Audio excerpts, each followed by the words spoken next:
por essa oportunidade. Gênesis, capítulo 14, verso de número 13. Se você encontrar, diga amém.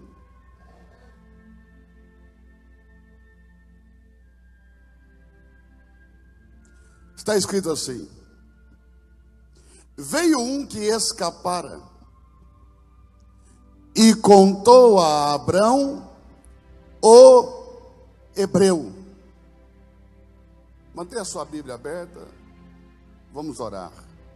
Pai, te agradecemos por tudo que já aconteceu nesse culto, mas te pedimos, em o nome do Senhor Jesus, dai-nos a tua palavra, revela-nos a tua palavra, ensina-nos a tua palavra, pela pessoa do Espírito Santo, em o nome de Jesus, amém. Queridos, essa é a primeira vez na Bíblia Sagrada que aparece a palavra hebreu. Observe, se puder segurar o fundo musical um pouquinho agora, pode segurar o fundo um pouquinho? Essa é a primeira vez em toda a Bíblia Sagrada que aparece a palavra hebreu. E desde criança, eu aprendi na igreja que hebreu significa aqueles que descendem de Éber. Mas depois que cresci e estudei um pouco mais a fundo as Escrituras, eu notei que nunca, jamais se disse hebreu a um árabe. Mas também os árabes são descendentes de Éber. E se os descendentes de Éber são os hebreus, então também deveríamos dizer hebreus aos árabes. Mas nunca um árabe foi chamado hebreu. O que viria a ser então o significado da palavra hebreu? Nós temos na teologia sistemática uma matéria chamada, a matéria de interpretação de texto, chamada hermenêutica.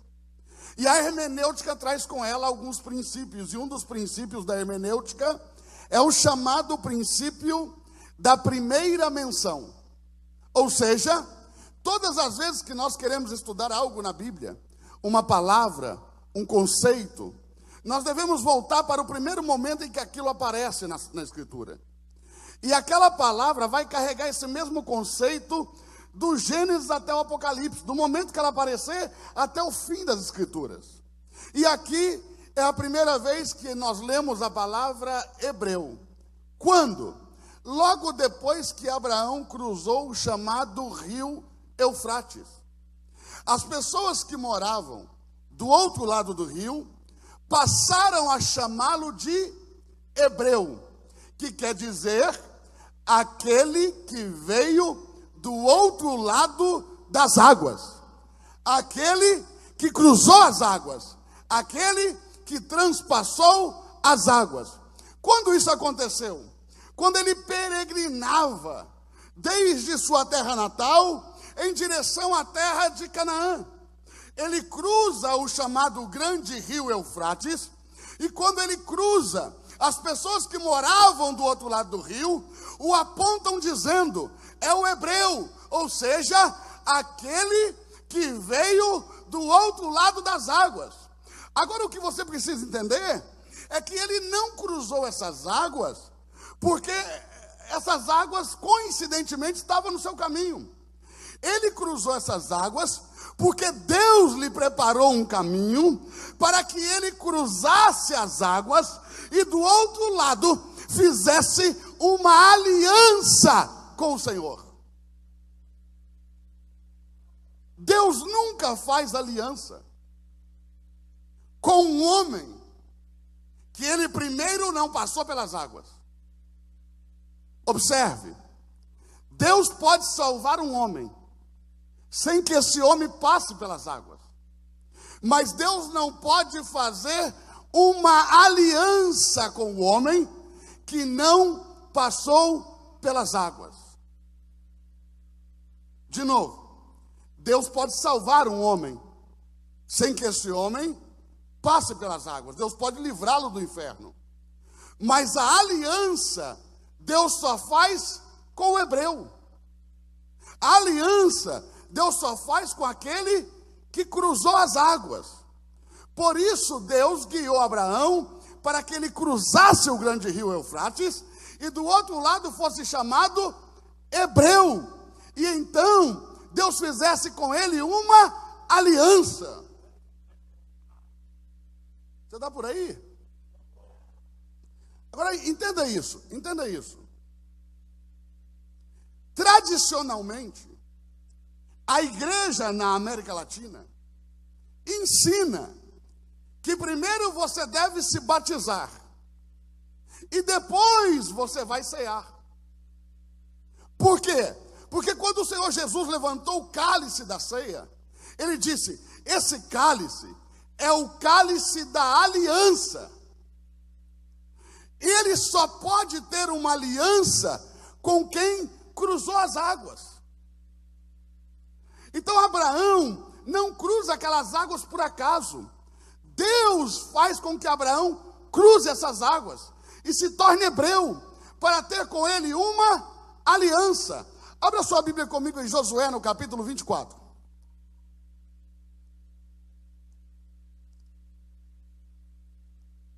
Josué, no capítulo 24. À medida que você for encontrando, dá um sinal e diga amém, diga aleluia, diga alguma coisa.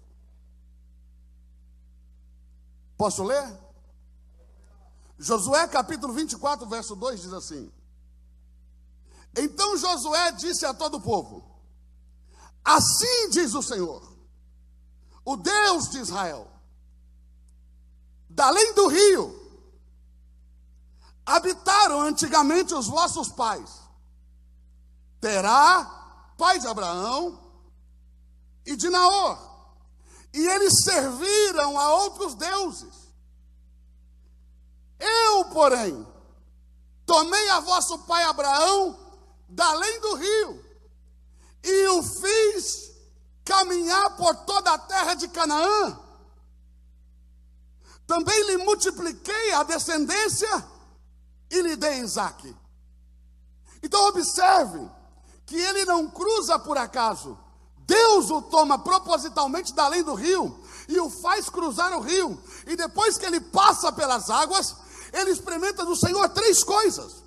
Depois que ele passa pelas águas, vem sobre ele uma unção que leva Abraão a tomar posse de territórios espirituais.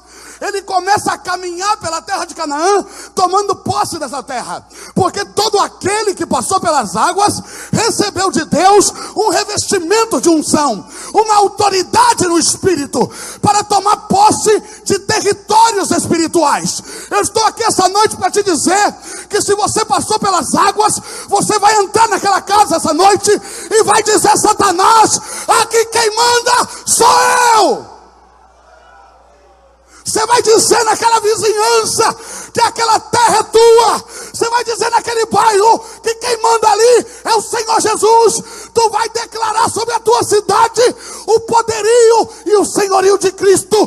Por quê? Porque sobre a tua vida há uma unção para que você tome posse de territórios espirituais. Não entregue na mão do diabo os territórios que Deus tem confiado a você.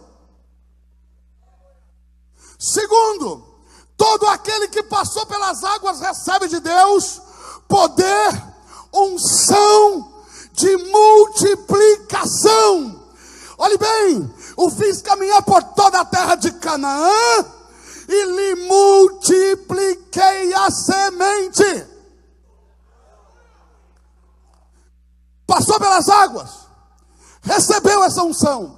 Há sobre a tua vida uma unção de multiplicação, que te leva a multiplicar tudo aquilo que você toca, que te leva a prosperar em tudo aquilo que você faz. Eu declaro e profetizo sobre a tua vida, no nome de Jesus, na autoridade de Jesus, que tudo que você tocar nesse ano de 2017 vai multiplicar diante dos teus olhos, porque Deus tem derramado sobre a tua vida. Eu vou dizer de novo, e se você crer, levante a mão. Deus tem derramado sobre a tua vida uma unção de multiplicação.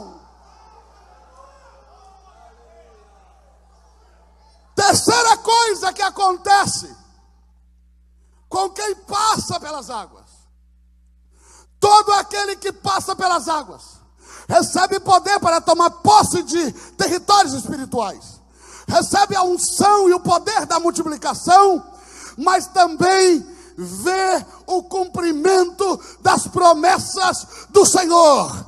Ei, eu vou dizer, se você passou pelas águas, prepare-se, porque esse é o tempo de todas as promessas de Deus se cumprirem na tua vida.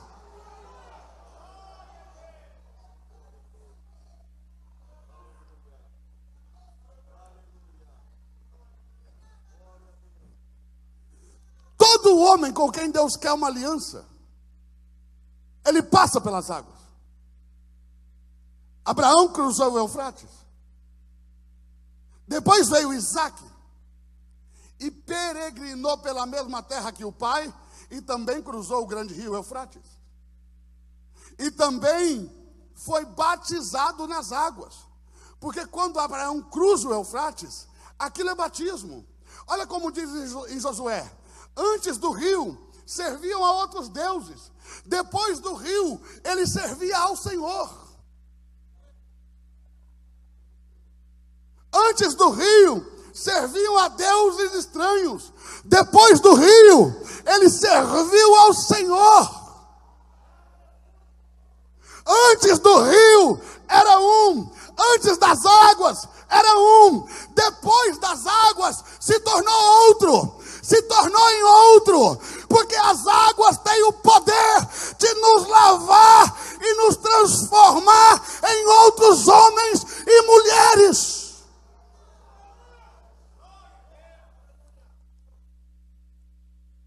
Tente entender isso. Nós não temos tempo, se tivesse eu ia te mostrar Deus fazendo Adão cruzar as águas. Sete, Enos, Arfaxade, e todos aqueles com quem ele constituiu uma aliança. Depois veio Jacó e cruzou o val do Jaboque. Mais tarde Jacó entra com 70 almas no Egito. Quantas? Meu irmão, se você é simpatizante da fé, pode ficar de fora. Eu fui chamado para falar para crente. Então, só os crentes. Ele entrou no Egito com 70 almas. Quantas? 70. Mais de 400 anos depois, Deus desce naquele lugar e diz: vou tirar o meu povo. E mais de 400 anos depois, quando eles vão sair do Egito, são aproximadamente 2 milhões de pessoas. E ninguém tinha cruzado águas. Como batizar de uma só vez 2 milhões de pessoas?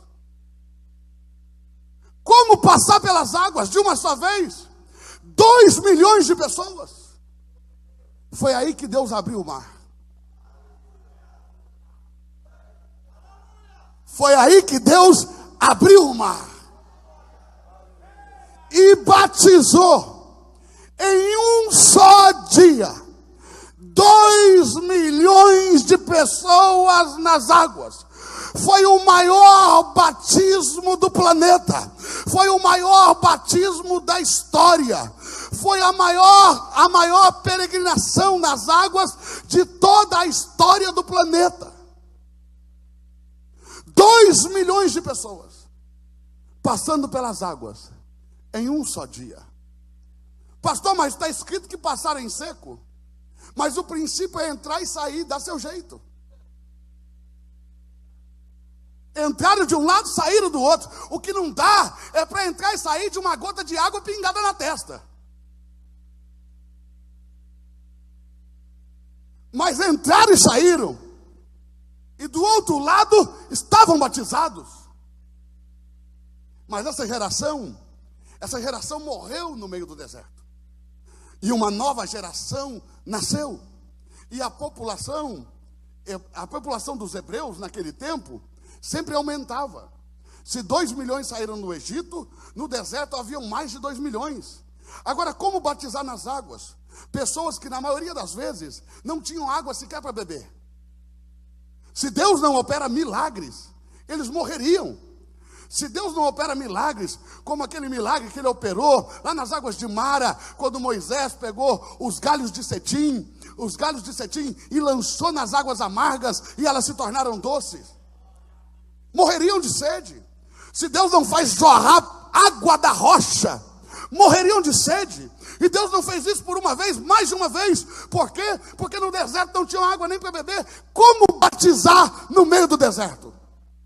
Então Deus ordenava que eles subissem os cumes das montanhas. Toda aquela região é uma região montanhosa. E Deus ordenava que eles subissem os cumes das montanhas. Quando eles estavam lá em cima, Deus descia uma nuvem. E Deus os batizava na nuvem.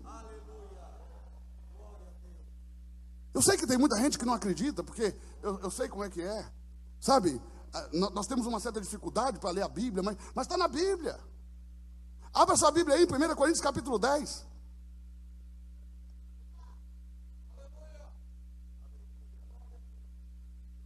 Se você achar, dá um sinal, diga amém. 1 Coríntios capítulo 10. Amém? Posso ler? Verso 1. Está escrito assim: ora, irmãos, não quero que sejais ignorantes acerca do batismo. Os nossos pais, todos estiveram debaixo da nuvem, e todos passaram pelo mar, e todos foram batizados em Moisés, tanto na nuvem quanto no mar.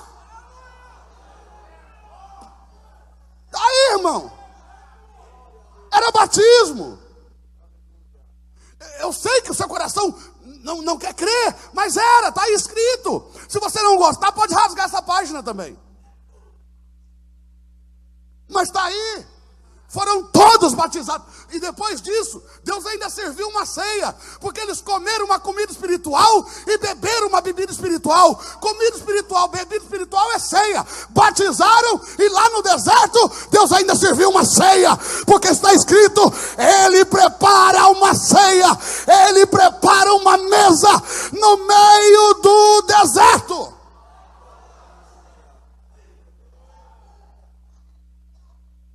Então primeiro ele batiza Abraão. Primeiro ele faz Abraão cruzar as águas, para depois fazer com Abraão uma aliança. Abra a sua Bíblia lá em Gênesis, no capítulo 12. Abra mesmo. Não tenha medo, abra a Bíblia. Gênesis, no capítulo 12.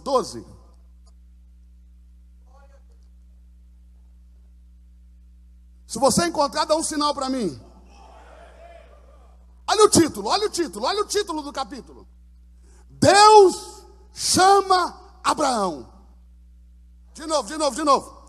Deus chama Abraão. Tem alguém vivo aí, meu Deus? Vamos todo mundo junto, diga: Deus chama Abraão. Olhe para mim que eu vou te dizer. Alguém tem que falar. Eu vou te dizer, meus irmãos, nos originais da Bíblia Sagrada, não tem títulos, não tem capítulos, não tem versículos, são textos corridos. Títulos, capítulos, versículos foram acrescentados à Escritura para facilitar o estudo teológico da palavra, mas no original não tem. E eu preciso te dizer uma coisa: na maioria das vezes, os títulos não condizem com o que está escrito. Outro dia eu estava lendo uma Bíblia, e tinha como título o texto assim, Eliseu adivinha os planos do rei da Síria. Eu fiquei me perguntando, onde será que é a escola de adivinho? Quero ser igual ao profeta. Meu irmão, pelo amor de Deus, profeta profetiza, profeta revela. Irmão, a única coisa que o profeta não faz é adivinhar. Aí eles colocam como título, Eliseu adivinha. Olha o título de outro texto. Lá em Reis, no capítulo 2. Olha como está escrito. Segundo Reis, capítulo 2, o título de uma Bíblia está assim, ó. Elias é tomado ao céu em uma carruagem de fogo. Leia o texto. Estando Deus para levar Elias ao céu num redemoinho. E olha quando ele foi. E Elias foi tomado ao céu num redemoinho. E o título diz carruagem de fogo. Não condiz com a verdade. Agora aqui em Gênesis capítulo 12 o texto diz: Deus chama Abraão. Mas o chamado de Abraão não é no capítulo 12. Vou falar de novo, hein? Vou falar de novo. Você que está há 300 anos na igreja, ouça o que eu estou te dizendo. O chamado de Abraão não aconteceu no capítulo 12 de Gênesis, e eu te provo. Abra sua Bíblia comigo aí no capítulo 11 e venha no verso 31. Quem está por aí? Sacode o ombro desse sermão aí e diga para ele: Deus tem uma palavra maravilhosa para você essa noite. Nós estamos lendo o texto, já vem a revelação. Ah, meu irmão, você não vai conseguir ficar sentado aí. Você vai levantar e vai glorificar Deus. Acredite em mim. Deus tem uma palavra poderosa para o seu coração. Observe isso. Capítulo 11, verso de número 31. Tomou Terá Abrão, seu filho, e a Ló, filho de Arã, filho de seu filho, e a Sarai, sua nora, mulher de seu filho Abrão, e saiu com eles de Ur dos Caldeus, para irem à terra de Canaã. Olhe para mim, por gentileza. O chamado de Abraão aconteceu em sua terra natal. E qual é a terra natal de Abraão? Ur dos Caldeus. Mas venha comigo no capítulo 12 de Gênesis e verso 4. Gênesis, capítulo 12, verso 4 diz assim: assim partiu Abraão. Ele está saindo, como o Senhor lhe tinha ordenado. E foi Ló com ele. E era Abraão da idade de 75 anos, quando saiu de Harã. E Harã está na metade do caminho entre Ur dos Caldeus e Canaã. Então em Gênesis 12, Deus não está chamando Abraão. Deus desceu do céu para pelejar com Abraão, porque Abraão tinha aceitado o chamado de Deus e parado no meio do caminho. E ninguém que aceita a chamada de Deus poderá parar no meio do caminho. Eu vou dizer de novo, meu irmão: ninguém que ouve o chamado do Senhor e dá o primeiro passo poderá parar. Porque se parar, Deus vai descer. Eu vou dizer mais uma vez: se parar, Deus vai descer. Então, se você anda desanimado, se você anda pensando em parar, crente, cuidado, Deus desce.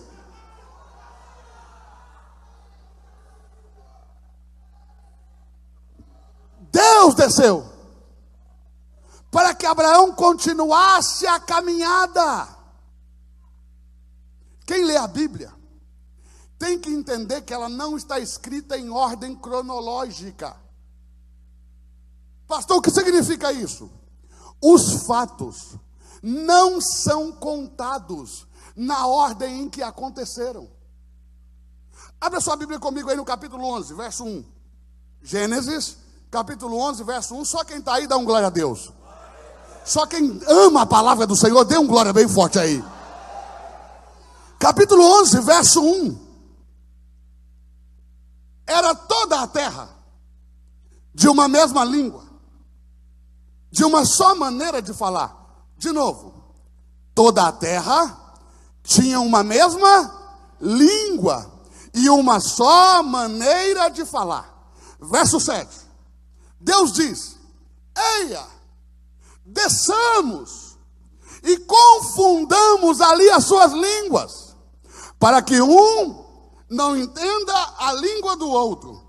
Assim, o Senhor os espalhou sobre toda a face da terra. Como? Dividindo as suas línguas, confundindo as suas línguas. Agora olhe para mim que eu vou declarar. Olhe para mim, eu vou declarar. Preste atenção, escute bem. O que está sendo contado no capítulo 11, aconteceu do capítulo 8 para o 9. Não, eu vou falar de novo que é para ver se você reage. O que está sendo contado no capítulo 11, aconteceu do capítulo 8 para o capítulo 9. Olhe comigo, capítulo 10, verso 25. Capítulo 10, verso 25. Só quem está aí, diga amém. Está escrito assim: e a Éber nasceram 2 filhos. E o nome de um foi Peleg, porque em seus dias se repartiu a terra. Quando Deus dividiu as línguas, esse menino nasceu. Então o pai dele colocou nele o nome de Peleg, porque Peleg quer dizer divisão. Peleg quer dizer divisão. Infelizmente, nós temos na igreja uns crentes que têm cara de Peleg. Conversa de Peleg. Ele te chama para comer depois do culto, mas não é porque ele quer sua amizade, sua companhia, não é porque ele preza pela tua companhia, quer falar mal dos outros, quer falar mal de pastor, quer descer o pau em líderes. Por quê? Porque tem cara de Peleg, conversa de Peleg, andado de Peleg, jeito de Peleg, mas o Espírito de Deus me trouxe aqui como um profeta, para te dizer que Ele está revestindo você de fogo, de unção, de poder, de autoridade. E quando um Peleg se aproximar de você, ou entrar pela porta da tua casa, ele não vai resistir. Vai começar a passar mal. Vai começar a passar mal diante dos seus olhos. E pode amarrar porque é diabo.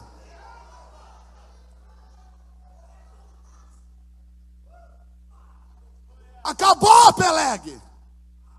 Aqui não. Nós temos um só coração. O coração de Cristo. Uma só mente. A mente de Cristo. No nosso meio não cabe Peleg. Está aí, fale alguma coisa, meu irmão. Olha o verso 31, olha o verso 31. Vou te provar. Eu vou te provar. Observe. Estes são os filhos de Sem, segundo as suas famílias, segundo as suas línguas. Já estavam divididas. Já estavam divididas. Está sendo contado no capítulo 11, mas aqui no 10, ó, já tem línguas distintas. Olha o verso 5. Olha o verso 5. Foram repartidas por estes as ilhas dos gentios, cada um nas suas terras, cada qual segundo a sua língua. Irmão, olhe para mim. Deixa eu te dizer uma coisa. Sabe qual é a impressão que eu tenho? A impressão que eu tenho é que o Espírito Santo, o Senhor Jesus, orou ao Pai agradecendo: Pai, obrigado porque o Senhor tirou essas coisas dos sábios, dos doutores, dos entendidos, mas as revelou aos humildes de coração.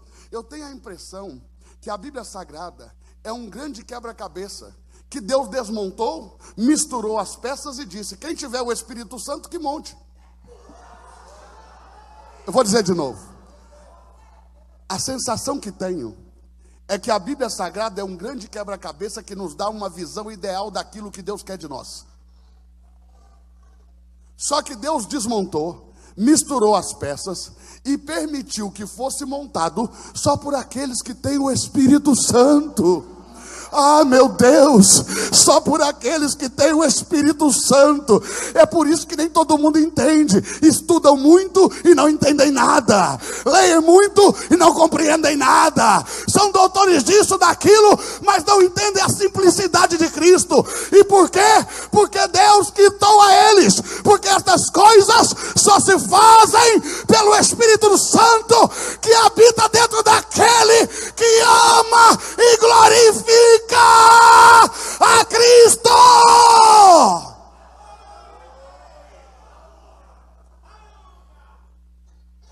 Se Gênesis, no capítulo 12, não nos revela o chamado de Abraão, aonde na Bíblia Deus colocou o chamado de Abraão? Aonde? Abra comigo a sua Bíblia lá em Atos, no capítulo 7. Atos capítulo 7. Quem encontrar, diga amém. Vai glorificando, vai dizendo alguma coisa. Não fica calado na presença de Deus, não. Vai dizendo alguma coisa para Ele. Diga, Jesus maravilhoso. Diga, Senhor, eu amo a Tua palavra. Dai-me mais da Escritura. Revela-me mais. Deseje ardentemente a palavra do Senhor. Deseje no profundo do teu coração a palavra do Senhor. E o Espírito Santo te a revelará. De forma que o olho nunca viu. De maneira que o ouvido nunca ouviu. Atos capítulo 7, quem encontrou, diga amém. Verso 2, eu estou amando falar com essa igreja. Não é em todo lugar que você pode falar essas coisas, não. Entendeu? O pessoal fica batendo cabeça. Entendeu? Tem que falar para quem está cheio do Espírito Santo. Tem que falar para quem tem Deus. Tem que falar para quem deseja. Tem que falar para quem ama. Tem que falar para quem adora. Tem que falar para quem glorifica. Tem que falar para quem sabe o valor que a palavra tem. Tem que falar para aquele que sabe que da palavra advém salvação. Que Cristo é a palavra. Cristo é a verdade. Tem que ser para quem deseja. Tem que ser para quem ama. Tem que ser para quem entende. E só entende quem tem o Espírito Santo. E quem tem o Espírito Santo glorifica a Cristo. É assim que funciona. É assim que funciona. Capítulo 7, verso 2.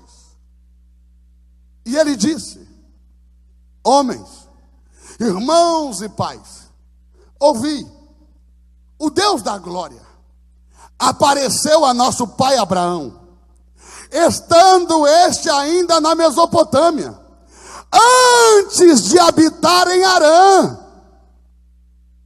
Está aí, irmão. Está aí. Diferente dos crentes de hoje, Estevão lia a Bíblia. Está aí. Antes de habitar em Harã. E disse-lhe: sai da tua terra. Sai da tua casa. Sai de dentro da tua parentela. E dirige a terra que eu te mostrarei. Sabe qual é o nome desse versículo? Evangelho. Isso é o Evangelho. Pastor, o que é o Evangelho? O Evangelho é o seguinte: o Evangelho é aquilo que nós fomos chamados. E nós fomos chamados primeiro a perder e depois a ganhar. Evangelho é isso: disposição para perder em amor daquele que me chamou. Evangelho é isso: disposição para abrir mão daquilo que eu tenho por uma promessa maior. Evangelho é isso: abrir mão daquilo que eu vejo, abrir mão daquilo que eu pego por algo que é só uma promessa, mas pela fé.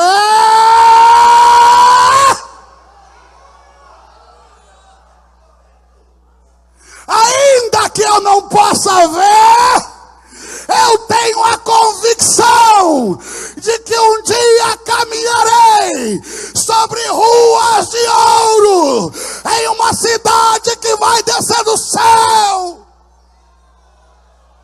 e que a minha morada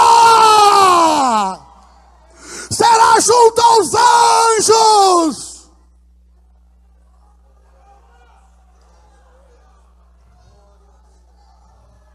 Fé!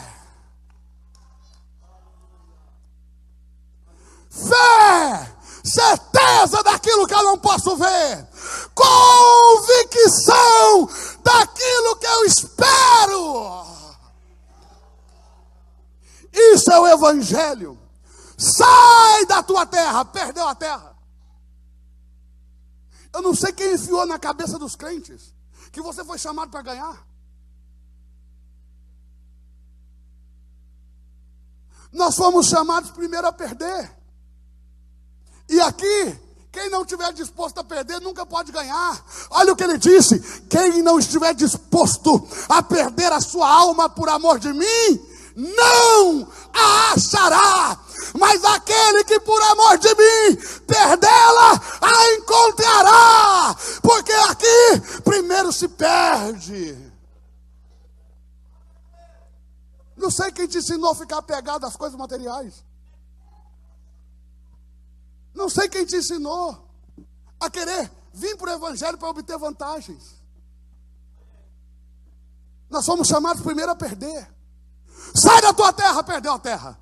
Sai da tua casa, perdeu a casa. Sai do meio da tua parentela, perdeu a família. E vem para a terra que eu te mostrarei. Aonde? Aonde? Não te interessa agora, venha. Como é lá? Não importa agora, venha primeiro.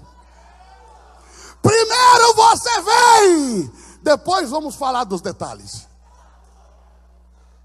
Os detalhes é só para quem vem.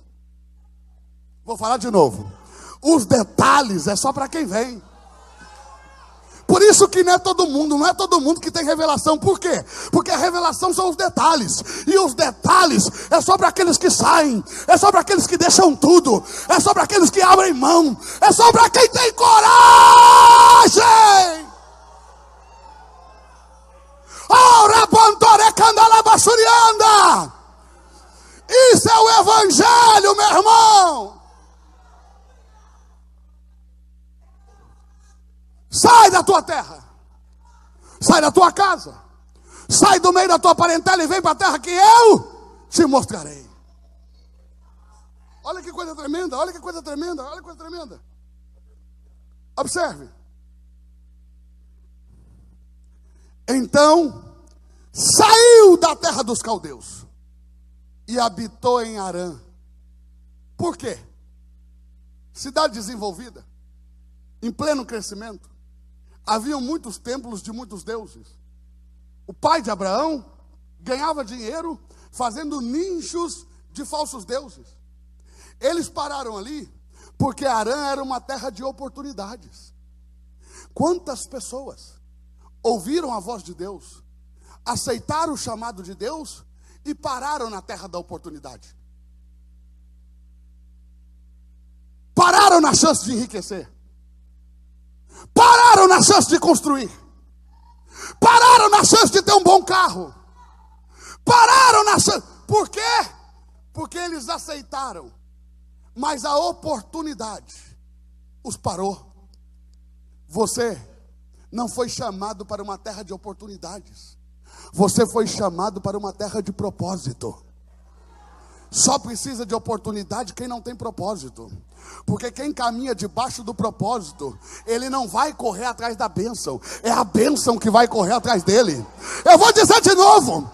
Só precisa ficar atrás de oportunidade quem não entendeu que tem propósito. Porque quem tem propósito, as bênçãos correrão atrás e o alcançarão, e ele será bendito.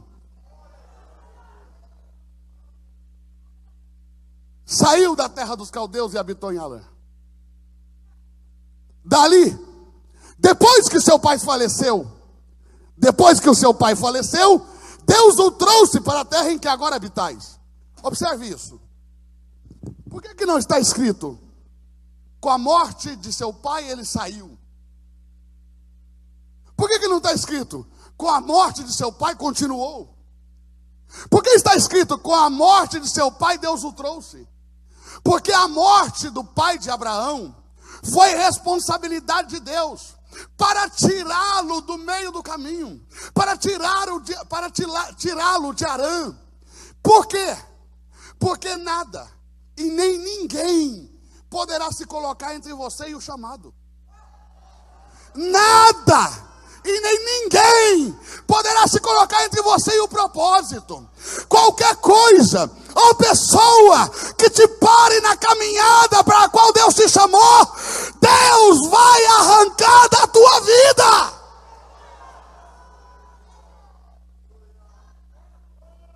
Então, se você ama aquelas pessoas que você diz que ama, caminhe e não olhe para trás, para que elas permaneçam. Ah, eu não vou porque eu amo a minha família. Se ama de verdade, continue, porque senão Deus tira.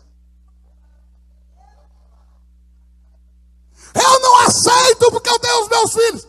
Ama, caminhe, porque senão Deus arranca, como qualquer outra planta que o Pai Celestial não plantou. Você está por aí, meu irmão? Você está por aí? Olha como está escrito, olha como está escrito. Deus o trouxe para a terra que agora habitais. Que terra? Canaã. Agora nós precisamos colocar uma teologia em ordem.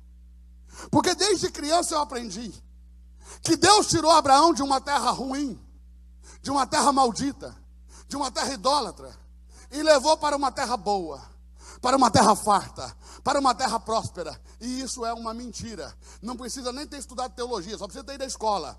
No Oriente Médio, lá na Mesopotâmia, o crescente fértil, aquele lugar entre os rios, é o lugar mais fértil, mais fecundo, mais próspero de toda a terra.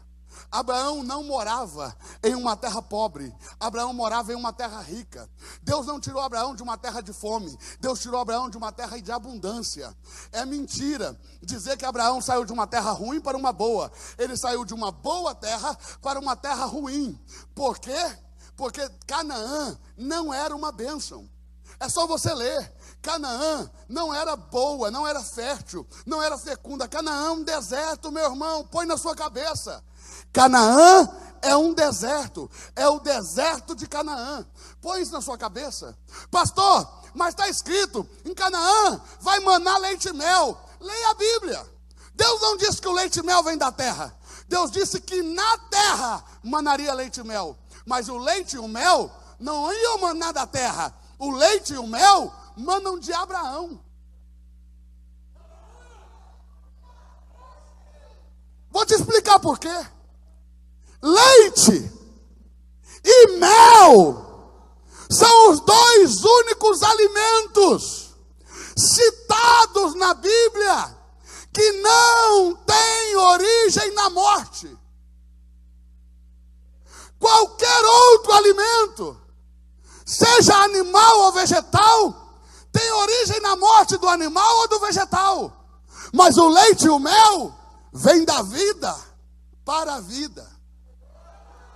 Quando Deus disse, te levarei para uma terra onde manará leite e mel, Ele está dizendo, eu vou dar vida àquela terra, através da vida que eu coloquei em você. Pastor, isso muda em quê a minha vida? Tudo. Porque colocaram na sua cabeça que existe um lugar especial que pode mudar a sua vida. Por que as pessoas mudam de igreja? Porque eles acham que essa não é a terra deles prometida, a terra é outra, então eles vão andando atrás da terra. Por que as pessoas, às vezes, mudam de cidade sem a direção de Deus? Porque eles acham que aquela terra não é a terra prometida, eles vão atrás de outra. Porque alguém pôs na nossa cabeça que existe um lugar que tem a bênção de Deus. Mas eu preciso te dizer, Deus não coloca a sua bênção nem em lugares, nem em coisas. Não.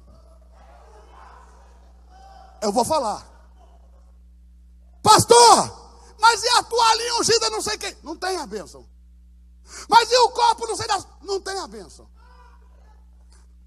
Ponha na sua cabeça, a bênção de Deus está em nós. A bênção não estava em Canaã, a bênção estava em Abraão. O problema é que você não entendeu quem você é. Eu vou falar. Sabe qual é o problema? É que até hoje você não entendeu. Ele não disse, vá para Canaã que lá eu te abençoarei. Ele disse, sai que eu te abençoo. Pastor, qual é a diferença? Ninguém foi chamado por Deus para ser abençoado no final. Quem foi chamado por Deus foi abençoado quando deu o primeiro passo. Sai e eu te abençoarei. Sai e eu te abençoarei. Não é quando você chegar, é quando sair. Você não saiu para ser abençoado, você saiu para abençoar.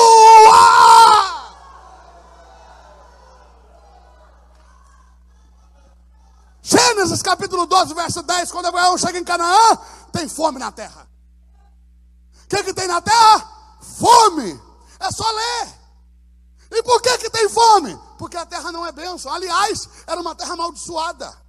Canaã é a terra do filho de Cão, que por sua vez é filho de Noé, que por sua vez plantou uma vinha, se embebedou, se colocou nu, e Cão, seu filho, pervertidamente, violentamente, olhou para a nudez de seu pai, saiu da tenda e fez saber a seus 2 irmãos, Sem e Jafé, os quais com uma capa e de costa, sem olhar, cobriram a nudez do pai. Quando o pai sarou do vinho, descobriu o que tinha acontecido, amaldiçoou a Cão, dizendo: maldito seja Canaã, filho de Cão, e lhe descubram a nudez. E Canaã, a partir daquele dia, foi amaldiçoado e se tornou um homem incestuoso. E a terra de Canaã se chama terra de Canaã, porque Canaã foi morar ali. Só por isso. As terras receberam os nomes dos seus primeiros habitantes. Se você leu a Bíblia, você sabe disso. Agora, quando Deus vai entrar com o povo na terra de Canaã, Deus adverte. Levítico capítulo 18, ele diz: quando eu vos introduzir na terra que prometi aos vossos pais, vocês não farão nada do que vocês faziam no Egito. Você está aí, irmão? Depois que você entrou na terra, e Canaã para nós é Cristo, e depois que você está em Cristo, você já não deve mais fazer nada do que você fazia no Egito. O Egito é o mundo, Canaã é Cristo. E agora que você está em Cristo, você já não deve mais fazer nada que fazia no Egito. Você está aí, fala alguma coisa, pelo amor de Deus, é muito importante que você fale algo, nem que for para disfarçar, não é comigo não, amém, glória a Deus, aleluia, isso é para outro. Agora observe. E nem farão como fazem os filhos de Canaã. O pai não conhecerá sexualmente a sua filha. O irmão não conhecerá a sua irmã. O tio não conhecerá seus sobrinhos. O avô não conhecerá seus netos. Porque Canaã era uma terra amaldiçoada e de incestos. E por que havia fome? Porque aonde há perversão sexual, há escassez de riquezas. Vou falar de novo. Aonde há perversão sexual, há também a escassez de riquezas. A perversão pode destruir grandes fortunas, grandes heranças. Aquela terra não era uma terra abençoada, era uma terra maldita. Só que Abraão chega lá e desce para o Egito. Por que Abraão desceu para o Egito? Porque Abraão era exatamente como nós somos. Nós olhamos para as coisas e olhamos na ótica do homem. E todas as vezes que Deus te diz uma coisa, pastor Real, o diabo cria um cenário contrário ao que Deus disse, para você se acovardar. Vou falar de novo, pelo amor de Deus. Quem quer vencer em 2017? Quem quer vencer em 2017? Então preste atenção no que eu estou dizendo agora, pelo Espírito Santo. Todas as vezes que Deus te dá uma palavra de vitória, o diabo cria um cenário contrário ao que a palavra de Deus diz, para que você, olhando, desacredite. Meu irmão, o que tem de crente desacreditado dentro das nossas igrejas? Eu já estou terminando. A vontade mesmo que dá de focar aqui até amanhecer o dia. Mas eu já estou terminando, presta atenção. O que tem de crente desacreditado, porque ele olha, e não está como o profeta disse. Aí, ele diz, o profeta é falso. O profeta é falso. Quero ver o que vão fazer com Deus.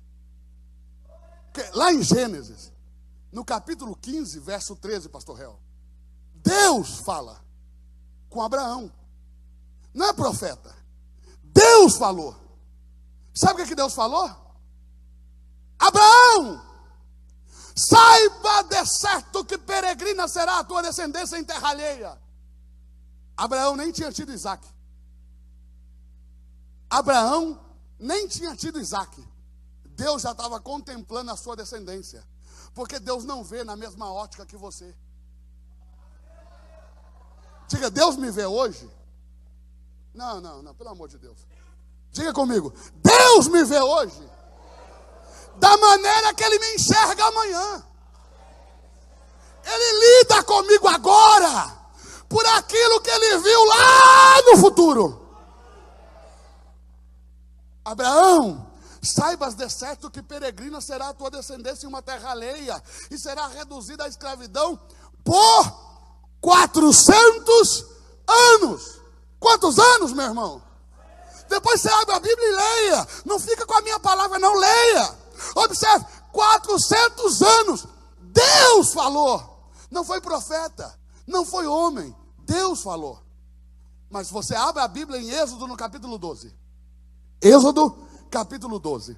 E no verso 40, e vai estar escrito assim, ó. E o tempo em que os filhos de Israel estiveram na terra do Egito foi de 430 anos. Deus falou 400. Eles ficaram 430. Agora você tem duas opções. Ou você aceita que a sua desobediência e as suas decisões mal tomadas podem atrasar o plano de Deus na sua vida, ou diga que Deus é mentiroso. Eu vou dizer de novo. Ou você aceita que a sua desobediência pode atrasar o que Deus tem para fazer na tua vida, ou chame Deus de falso profeta, meu irmão. Porque chega no começo do ano, o pastor diz, vai acontecer, vai ser assim, Deus vai derramar, vai ser uma bênção, você vai ser vitorioso. Chega no final do ano, sabe o que o crente fala? Aconteceu nada. O pastor mentiu. Isso é falsa profecia. Mas ele não para pensar, porque é mais fácil culpar os outros do que admitir que você errou. Ele não para pensar que no ano inteiro ele não tomou uma decisão correta. Sabe por quê? Ele toma decisões sem orar. Ele decide e vai. Quer andar na bênção? Antes de decidir, dobre o joelho. Quer andar na bênção? Antes de aceitar, dobre o joelho. Quer andar na bênção? Antes de assinar contrato, dobre o joelho. Quer andar na bênção? Antes de abrir a boca, dobre o joelho. Quer andar na bênção? Antes de caluniar as pessoas, antes de difamar as pessoas, antes de atacar as pessoas, antes de acusar as pessoas, dobre o joelho e verás se farás assim. Dobre o joelho. O diabo criou um cenário. Abraão foi para o Egito. Não tinha que ter ido. Não tinha que ter ido. Porque eu não posso me mover por aquilo que vejo. Eu me movo por aquilo que creio. Você está aí? Você está por aí? Eu não me movo por aquilo que eu vejo. Eu me movo por aquilo que eu creio. E o diabo pode mostrar o cenário que ele quiser, que eu ainda creio. Ele pode enganar o tanto que ele quiser, eu ainda creio. Abraão desceu para o Egito, porque foi igualzinho a Agar. Abraão ganhou de Faraó uma escrava, por causa de Sara, como dote. Agar era o nome da menina. Sara disse que ela te deu um filho. Abraão a tomou por mulher e ela deu à luz a um menino. Abraão chamou Ismael. quer dizer o quê? Deus ouve. Ismael quer dizer Deus ouve. Ismael tinha 13 anos, foi circuncidado. Isaac nasceu. Sara viu Ismael brincando com Isaac, viu que Ismael era mais velho, maior e mais forte, e disse: esse não vai herdar com meu filho, mande ele embora. Abraão relutou. Deus apareceu e disse: faça o que a sua mulher mandou, e porque ele é teu filho, eu não o abandonarei. Abraão então pegou um odre de água, um pedaço de pão, deu na mão da escrava e do menino, e os despediu para o deserto, para a morte. Porque a única coisa que ela fez foi obedecer a Abraão. Porque tem gente assim, usa a gente e depois despede, com o odre da humilhação e o pão da vergonha. Tem gente assim, eles usam a gente e depois despede, para a gente morrer no deserto. E Abraão despediu a mulher, e ela foi. Acabou a água do odre, acabou o pão, ela pegou o menino, colocou debaixo de uma árvore, se afastou dele um tiro de flecha, porque ela disse: nós vamos morrer, ele é mais fraco, vai morrer primeiro, eu não quero ver ele morrer, então eu vou ficar de longe. E ela chorou, e ela clamou, e ela gritou, e o anjo do Senhor apareceu. Eu vou dizer de novo: ela chorou, ela clamou, ela gritou, ela chorou, e o anjo do Senhor apareceu. O céu abriu, o anjo apareceu e disse: Agar! Agar! Por que choras? Irmão, tem hora que dá vontade de perguntar para Deus assim: só quer que eu te conte mesmo? Porque é assim que a gente entende a pergunta. Mas não foi essa a pergunta que o anjo fez. É que Agar estava olhando para a situação com os olhos dos homens, mas o anjo estava olhando com o olhar de Deus. E o anjo viu que ela estava sentada do lado do poço de água. A pergunta do anjo foi: por que você chora assentada tão perto da tua resposta? Está assim de crente, ó, chorando, mas a resposta dele está a um passo, está do lado. Basta que ele tenha uma atitude de fé. Você está aí? Quem está por aí? Não vai dar para eu terminar por causa do horário. Mas eu quero te dizer uma só coisa. Nesse ano, o que vai dirigir a sua vida não são os cenários que o diabo cria. Vou dizer de novo. Nesse ano, o que vai governar a sua vida não serão os cenários criados pelo diabo. O que vai governar a sua vida será a fé naquele que te chamou, não para ser abençoado em uma terra, mas para abençoar uma terra. Abraão voltou do Egito e se estabeleceu em Manre, na terra de Canaã. E sabe o que está escrito na Bíblia? O deserto floresceu ao redor de Abraão. A bênção não está na terra, a bênção está em você. Aonde Deus te colocar, o deserto terá que florescer. Aonde Deus te colocar, o deserto terá que florescer. Deus te abençoe.